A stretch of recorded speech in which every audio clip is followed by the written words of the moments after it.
अब हम लोग जानेंगे फसलों का वर्गीकरण, क्लासिफिकेशन ऑफ क्रॉप्स। पहला है जीवन चक्र के आधार पर, on the basis of life cycle. जीवन चक्र के आधार पर फसल 3 भाग में बांटा गया है। पहला 1 वर्षीय फसलें, एनुअल क्रॉप्स। ये फसलें अपना जीवन चक्र 1 वर्ष के अंदर पूरा कर लेती है, जैसे गेहूं, धान, जौ, सोयाबीन आदि। द्विवर्षीय फसलें, बेनियल, बाइनियल क्रॉप्स, जो फसलें 2 वर्ष के अंदर अपना जीवन चक्र पूरा कर लेती है, जैसे चुकंदर आदि। और तीसरा हो गया बहुवर्षीय फसलें, पेरिनियल क्रॉप्स। इस वर्ग की फसलें अनेक वर्षों तक जीवित रहने की क्षमता रखती है, जैसे नेपियर घास आदि। ऋतुओं के आधार पर, on the basis off season, इस आधार पर फसलों को 3 वर्ग में बांटा गया है, जैसे खरीफ की फसलें, खरीफ क्रॉप्स। इस वर्ग की फसलों को बोते समय अधिक तापक्रम तथा आर्द्रता एवं पकते समय शुष्क वातावरण की आवश्यकता होती है। इसके अंतर्गत धान, ज्वार, मक्का, मूंग, कपास, बाजरा आदि फसलें आती हैं। सेकेंड है रबी की फसलें, रबी क्रॉप्स। इस वर्ग की फसलों को बोते समय अपेक्षाकृत कम तापमान तथा पकते समय अधिक तापमान एवं शुष्क मौसम की आवश्यकता होती है। इसके अंतर्गत गेहूं, जौ, राई आदि फसलें आती है। तीसरा जायद की फसलें, जैड क्रॉप्स। इस वर्ग के फसलों हेतु गर्म शुष्क मौसम की आवश्यकता होती है। इसके अंतर्गत मुख्यतया खरबूज, तरबूज, खीरा, ककड़ी की फसलें आती है। अब जानते हैं फसल चक्र क्या होता है। Crop rotation. फसल चक्र का अर्थ है किसी निश्चित भूमि पर एक निश्चित अवधि तक फसलों को अदल बदल कर इस तरह से बोना जिससे भूमि की उर्वरा शक्ति भी बनी रहे एवं अधिकतम लाभ भी हो, फसल चक्र कहलाता है। जैसे अधिक जल आवश्यकता वाली फसलों के बाद कम आवश्यकता वाली फसलें उगाना, जैसे धान, चना। अब हम लोग जानेंगे बीज विज्ञान के बारे में। बीज विज्ञान, सीड साइंस। आनुवांशिकी संवर्धित बीज, जेनेटिकली मॉडिफाइड सीड्स। जब किसी पौधे के प्राकृतिक जीन में कृत्रिम उपायों के माध्यम से उसकी मूल संरचना में परिवर्तन किया जाता है तो ऐसे पौधों से प्राप्त बीज को जीएम बीज कहते हैं। इस बीज का उद्देश्य जल की आवश्यकता को कम करना तथा रोग एवं कीट के प्रति संवेदनशीलता को समाप्त करना, साथ ही गुणवत्ता में वृद्धि करना है। तो ये जेनेटिकली मॉडिफाइड सीड, जिसको जीएम बीज भी कहते हैं। उसी तरह से एक होता है पारजीनी बीज, ट्रांसजेनिक सीड। जब किसी बीज के प्राकृतिक जीन में कृत्रिम उपाय द्वारा किसी दूसरे पौधे या जंतु के जीन का कोई भाग जोड़ दिया जाता है, जिसका उद्देश्य पौधों में किसी विशिष्ट गुण या क्षमता का विकास करना होता है, तो उसे पारजीनी बीज, ट्रांसजेनिक सीड्स कहते हैं।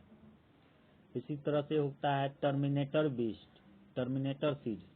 यह वह बीज है जिसे एक बार फसल लेने के बाद अगली फसल के लिए किसानों को पुनः नया बीज खरीदना पड़ता है। अर्थात इस बीज से उत्पन्न पौधे तथा उस पौधे से उत्पन्न बीज को बीज के रूप में दोबारा प्रयोग में नहीं लाया जा सकता है। तो इस तरह का बीज जो है, जो केवल एक के बार यूज कर सकते हैं, उसको टर्मिनेटर बीज कहते हैं। उसी तरह से है एक ट्रेटर प्रौद्योगिकी, ट्रेटर टेक्नोलॉजी। ट्रेटर, यह टर्मिनेटर प्रौद्योगिकी के अगले चरण की प्रौद्योगिकी है। इन बीजों में समावेशित जीनों को सक्रिय करने के लिए रसायनों का छिड़काव किया जाना अनिवार्य है। अब है राष्ट्रीय कार्बनिक खेती परियोजना। यह परियोजना 2004 में, अक्टूबर 2004 में शुरू हुआ था और 10वीं पंचवर्षीय योजना के शेष अवधि के दौरान देश में कार्बनिक खेती के उत्पादन, प्रोत्साहन और बाजार विकास के लिए रुपया 5700 करोड़ के परिव्यय के साथ राष्ट्रीय कार्बनिक खेती परियोजना नामक नई योजना प्रारंभ की गई। माने 10वीं जो पंचवर्षीय योजना था उसी में इसको शुरू किया गया था। अब वो नया है ई एग्रीकल्चर, इलेक्ट्रॉनिक एग्रीकल्चर। अब है कि कृषि मूल्य में सुधार के लिए इंटरनेट तथा दूसरी तकनीकों का कृषि में प्रयोग ही ई एग्रीकल्चर कहते हैं। इसके अंतर्गत information and communication technology ICT के वर्गीकृत विकास की जांचना तथा नए विचारों के उपयोग को समाहित करना है। यह कृषि आपूर्ति श्रृंखला के विभिन्न घटकों के बीच संचार को बढ़ाने के लिए तकनीकी और ज्ञान की एकजुटता पर बल देता है। अब हम लोग जानेंगे तनका जैविक खेती के बारे में क्या होता है, ऑर्गेनिक फार्मिंग। अब इस खेती का वो जानेंगे कि जैविक खेती है क्या। विज्ञान द्वारा खोजे गए प्रकृति के रहस्यों व वरदानों का किसी भी उपयोग कर उत्पादन को उचित स्तर पर टिकाऊ रूप से प्राप्त करना है ताकि टिकाऊ खेती का स्वरूप दिया जा सके। इसमें रासायनिक उर्वरक और कीटनाशकों का कोई उपयोग नहीं किया जाता है। संपूर्ण प्राकृतिक मित्र तकनीकों का उपयोग किया जाता है। मतलब कि इस प्रकार का खेती जिसमें रासायनिक उर्वरक हम लोग यूज नहीं करेंगे। आप जो भी करेंगे वो सब माने तो कि प्राकृतिक रूप से अगर यूज करते हैं तो वो जैविक खेती कहलाएगा। वास्तव में जैविक खेती वही है जो हमारी मिट्टी और जलवायु के अनुसार हो और हमारे पास उपलब्ध संसाधनों द्वारा हो तथा जिसमें सभी आदानों का संतुलित प्रयोग और सदुपयोग हो ताकि ये लंबे समय तक उपलब्ध हो सके।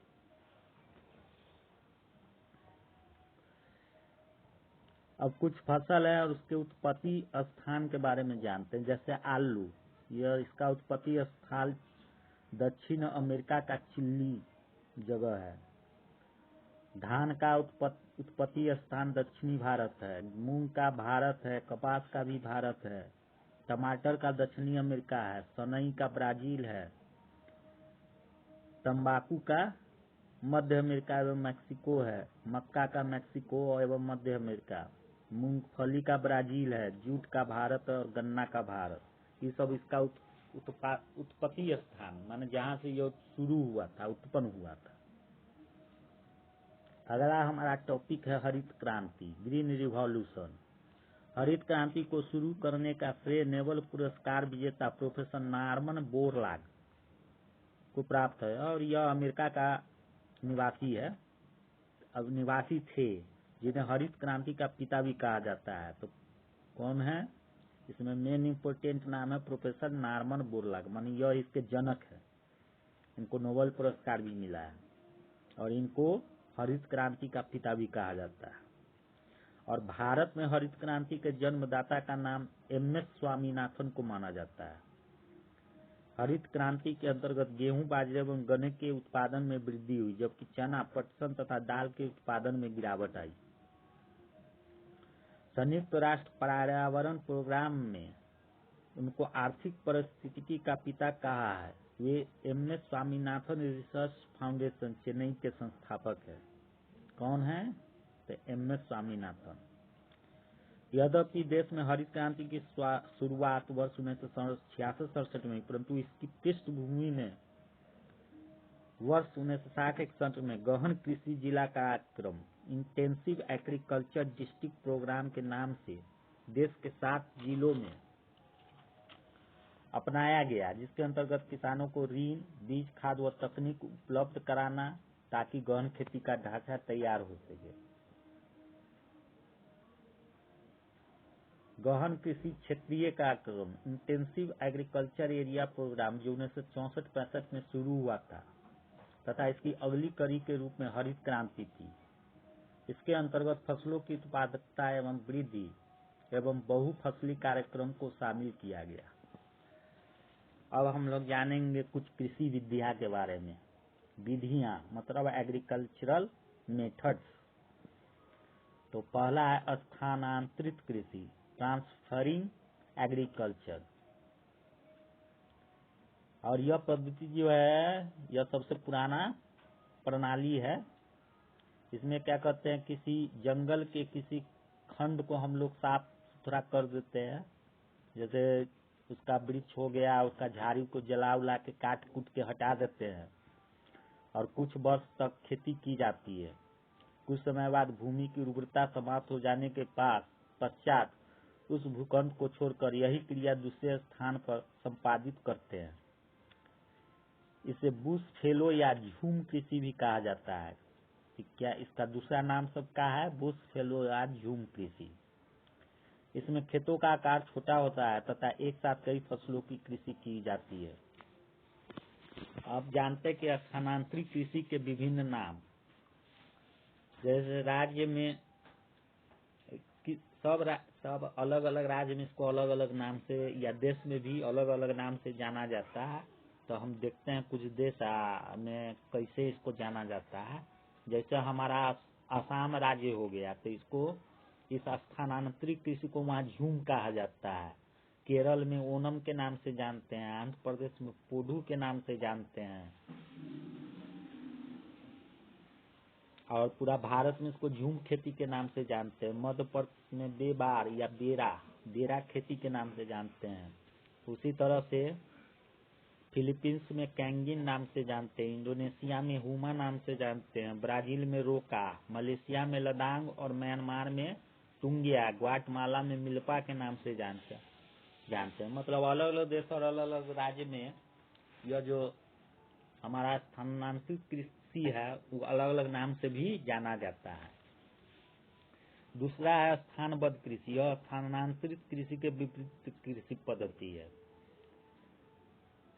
और इसका जो प्रचलन है विश्व में सबसे अधिक है, और यह एक निश्चित स्थान पर स्थायी रूप से बसकर कृषि की जाती है। मतलब एक जगह अगर स्थिर होकर जो खेती बाड़ी करते हैं, किसानी वाला काम करते हैं, तो वो हो जाएगा स्थानबद्ध कृषि।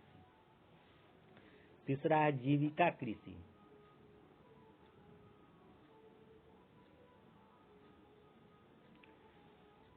यह भी मतलब स्थानीयबद्ध कृषि के तरह है, लेकिन इसमें होता क्या है कि जो खेती हम लोग करते हैं और उसका जो उत्पादन होता है वहीं पर वो सब माने खपा लिया जाता है। मतलब अपना जीविका चलाने के लिए, मतलब अपना खाना पीना करने के लिए जो कृषि करते हैं तो उसको जीविका कृषि करते हैं।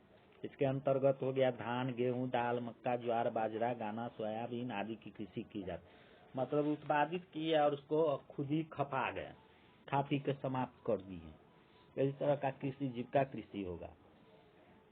चौथा है गहन कृषि। अब गहन कृषि के बारे में जानते हैं। अब ये है कि इस खेती में अधिकाधिक उत्पन्न प्राप्त करने के उद्देश्य से प्रति इकाई भूमि पर पूंजी और श्रम अधिक मात्रा में लगाया जाता है। गहन कृषि में अधिक मात्रा में रासायनिक सिंचाई, सस्यावर्तन तथा हरी उर्वरक, अच्छे किस्म के बीज, कीटनाशक तथा खाद का भरपूर प्रयोग किया जाता है।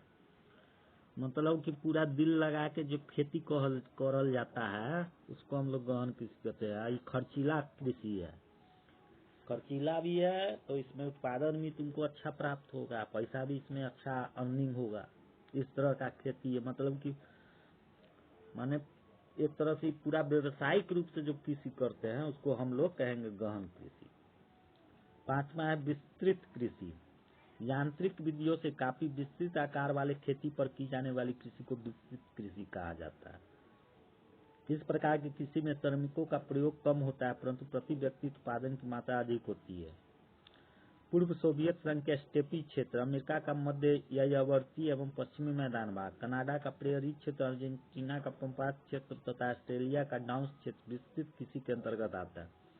अरे ये कृषि है कि किसी आदमी के पास बहुत जमीन है, ठीक, या कोई आदमी है इसको मतलब काफी जमीन उसके पास है, ऐसा क्षेत्र जहाँ लोग कम है जमीन ज्यादा है, तो वो अपना एक फार्म बना लिया, कृषि फार्म, और उसमें क्योंकि आदमी तो है नहीं तो वहां पर क्या करेगा, तो जो यंत्र सब है, मशीन सब है, कृषि यंत्र सब का उपयोग करके वो सब खेती करता है। तो इस तरह का जो खेती होता है उसको विस्तृत कृषि कहते हैं। जैसे अमेरिका हो गया, इस समय जो कनाडा हो गया, यहाँ जमीन बहुत ज्यादा है और आदमी बहुत कम है, तो वहां पर जो कृषि होगा ना वो सारा होगा यंत्रों के द्वारा। इस प्रकार का कृषि विस्तृत कृषि कहलाएगा। अब एगो छठा मिश्रित कृषि है। इस प्रणाली में कृषि एवं पशुपालन का कार्य साथ साथ संपादित होता है। एकदम सिंपल है। कृषि के साथ अगर पशुपालन करेंगे तो मिश्रित कृषि हो जाएगा। जैसे ये सब जो है ना, संपूर्ण यूरोप महाद्वीप, अमेरिका का पूर्वी भाग, दक्षिणी पश्चिमी ऑस्ट्रेलिया, अर्जेंटीना के पंपात क्षेत्र, दक्षिण अफ्रीका तथा न्यूजीलैंड में मिश्रित कृषि का ज्यादा प्रचलन है। सातवां रोपण या बागानी कृषि।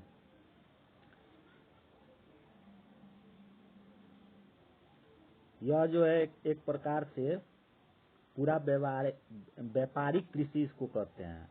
इसमें क्या करते हैं, हम केवल नकदी फसलों का उत्पादन करते हैं और इसके अंतर्गत बड़े बड़े फार्मों की स्थापना कर कारखानों की भांति किसी एक फसल विशेष की कृषि की जाती है। जैसे हो गया रबर, चाय, कपास, कोका, कहवा, नारियल, पटसन आदि। 7वां है डेयरी फार्मिंग। यह एक प्रकार की विशेषीकृत कृषि है जिसमें दूध देने वाले पशुओं के प्रजनन एवं उनके पालन पर विशेष ध्यान जाता है। Great Britain, Ireland, Belgium, France, उत्तरी अमेरिका में विशाल झील के समीपवर्ती क्षेत्र, न्यूजीलैंड, दक्षिण पूर्व ऑस्ट्रेलिया आदि क्षेत्रों में डेयरी कृषि विस्तृत पैमाने पर की जाती है। 9वां ट्रक फार्मिंग। व्यापारिक स्तर पर की जाने वाली सब्जियों एवं फल फूलों की कृषि जिसमें परिवहन के लिए ट्रकों का अधिक उपयोग किया जाता है।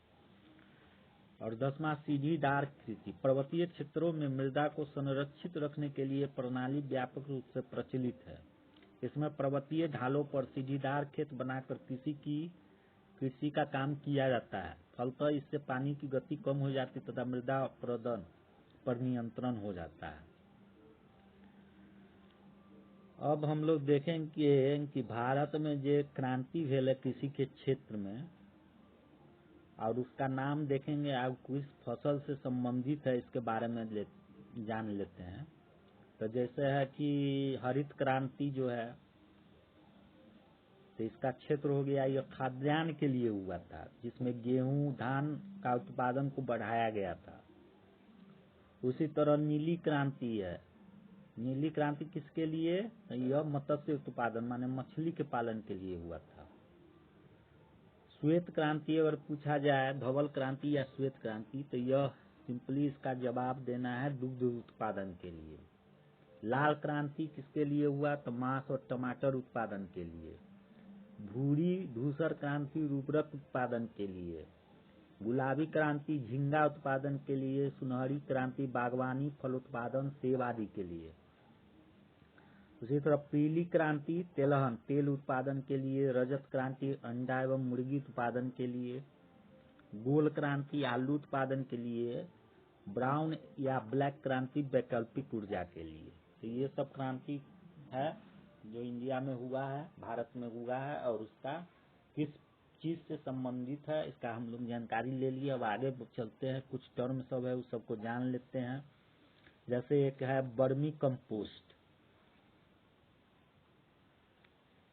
अब वर्मी कंपोस्ट किसको कहेंगे इसका भी हम जानकारी ले लेते हैं।